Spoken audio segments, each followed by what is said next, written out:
comment ajouter un avis sur votre site Divi en activant tout simplement dans un premier temps le Visual Builder de Divi Constructeur. Donc c'est parti, on active. On va chercher pendant ce temps l'avis sur notre compte Google. On fait un copier-coller. Là, on ouvre toujours le menu.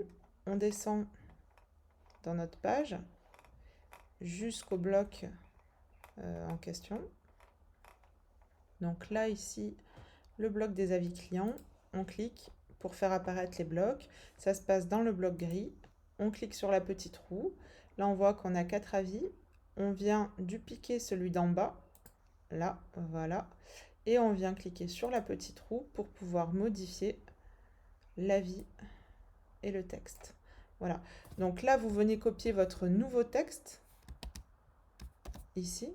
Voilà. Essayez d'enlever les styles de texte avant de faire ça si vous avez un style de texte particulier. Donc là, vous avez copié votre nouvel avis. Ici, vous changez le nom de la personne qui a laissé l'avis. Donc là, ça peut être... voilà. Voilà. Ici, on change l'intitulé du post.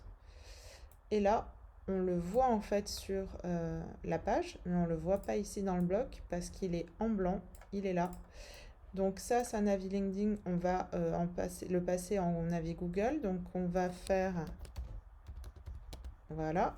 Et on va changer le lien pour qu'il pointe sur votre compte Google. Donc on vient ici, on sélectionne bien le texte et on vient ici et on va changer le lien. Et là, vous copiez le lien vers votre compte Google ou en tout cas vers l'endroit où a été déposé votre avis par votre client. Une fois que c'est fait, tac, vous validez. Donc là, j'ai pas d'URL, mais vous mettez votre URL. Vous validez. Vous n'oubliez pas de valider dans cette fenêtre. Vous validez encore. Et ici, vous sauvegardez. Une fois que vous avez fait ça, vous pouvez quitter le Visual Builder. Donc en haut, quitter le Visual Builder. Juste une chose, quand on est dans ce bloc gris ici, on voit que maintenant, on a 5 avis. Si on a envie de les modifier ou en tout cas de les faire passer à la première place ou deuxième place, on clique dessus et on fait glisser tout simplement.